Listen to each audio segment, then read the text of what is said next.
वो 100 पर्दे में ढक लो, वो एक ना एक दिन सामने आ ही जाता है। और ऐसा ही एक सत्य 17 साल बाद पूरी दुनिया के सामने है। एनआईए कोर्ट ने 2008 में महाराष्ट्र के मालेगांव ब्लास्ट केस में साध्वी प्रज्ञा समेत सभी 7 आरोपियों को बरी कर दिया है। फैसले के साथ ही भगवा आतंकवाद की वो थ्योरी भी धाराशायी हो गई। ये रिपोर्ट दिखाते हैं।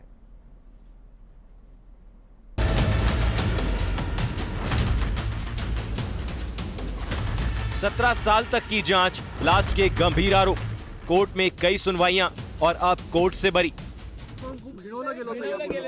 इस राष्ट्र ने मुझे सेवा करने का मौका इसके पहले दिया, बेल पर आने के बाद भी दिया, और परमात्मा की मैं बहुत बहुत धन्यवाद देता हूं कि इसके बाद भी वो मुझे मौका दे रहा है।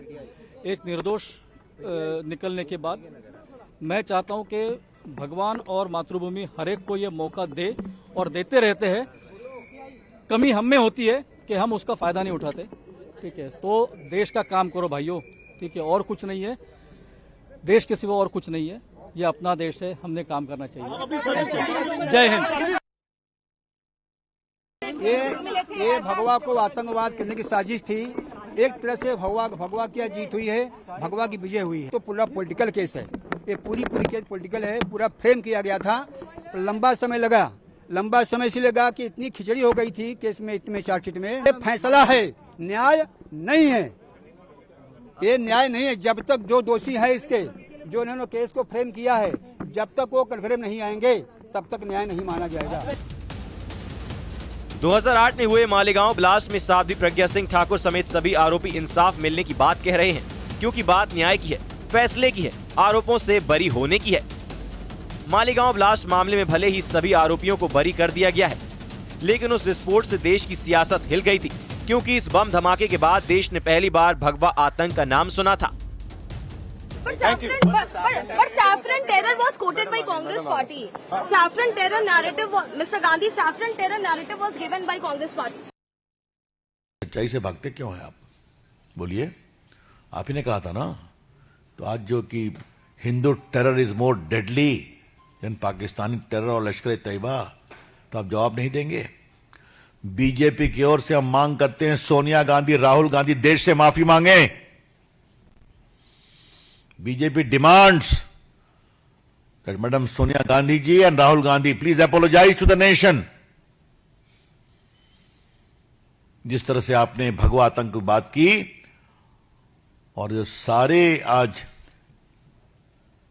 गलत फंसाए गए अपराधी मुक्त, आज उनको जो राहत मिली है, हम इसका स्वागत करते हैं।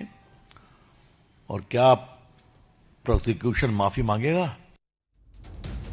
भगवा आतंक की थ्योरी गढ़ने के जनक थे कांग्रेस के दिग्गज नेता और देश के पूर्व गृह मंत्री सुशील शिंदे। उनका साथ दिया था कांग्रेस संगठन में बड़ा रसूख रखने वाले दिग्विजय सिंह ने।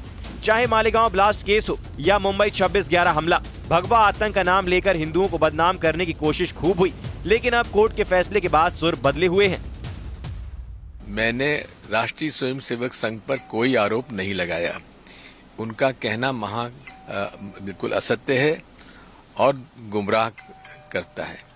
मैं फिर से दोहरा रहा हूं कि मुंबई के आतंकवादी हमले में आरएसएस का हाथ नहीं था। जो मेरे पे जो आरोप लगाए जाते हैं बिल्कुल गलत है। उन्होंने बोला कि हिंदू टेररिस्ट नहीं होते हैं। बिल्कुल नहीं होते हैं। बात यह है, किसने कहा कि हिंदू टेरर और इस्लाम टेरर? ये आतंकवादी गतिविधियां जो होती हैं, ये नफरत का जो आज धर्म में जोड़ा जाता है, जो धर्मांधता होती है, कोई धर्म ऐसा नहीं है जो निर्दोष लोगों की हत्या करने को वाजिब माने। 17 साल पहले हुए धमाके से न सिर्फ मालेगांव का भीकू चौक दहला था, बल्कि पूरा देश सांप्रदायिक तनाव की आशंका से घबरा गया था। इस ब्लास्ट की शुरुआती जांच मुस्लिम युवकों की ओर गई, लेकिन जल्द ही जांच की दिशा बदल गई और देश ने पहली बार सुना भगवा आतंकवाद जैसा शब्द। पहली बार हिंदू धर्म की साध्वी का नाम इस केस में जुड़ा। पहली बार किसी ब्लास्ट में सेना से जुड़े बड़े अधिकारियों का नाम जुड़ा। पहली बार आतंकवाद में हिंदू संगठनों का नाम जोड़ा गया। शुरू से ही बेबुनियाद झूठ की नींव पर इमारत लिखी गई थी भगवा आतंकवाद को रंग देने के लिए। यूपीए के समय भगवा आतंकवाद के नाम से एक षड्यंत्र रचा गया। संभवतः मुस्लिम समाज के कुछ वर्गों के दबाव से ऐसा हुआ होगा। जिहाद के सामने हिंदू भी वैसा ही है, यह साबित करने के लिए सोनिया गांधी और यूपीए सरकार के तमाम नेता हिंदुओं से माफी मांगे, देश से माफी मांगे। भारत की सुरक्षा को खोखला करने का षड्यंत्र चल रहा था। आज इस एनआईए के न्यायालय के निकाल के बाद, निर्णय के बाद यह स्पष्ट हुआ है कि हिंदू आतंकवाद नहीं है और इसमें जिन्होंने भी यह षड्यंत्र रचने का प्रयास किया उनकी जांच होनी चाहिए, यह हमारी मांग है।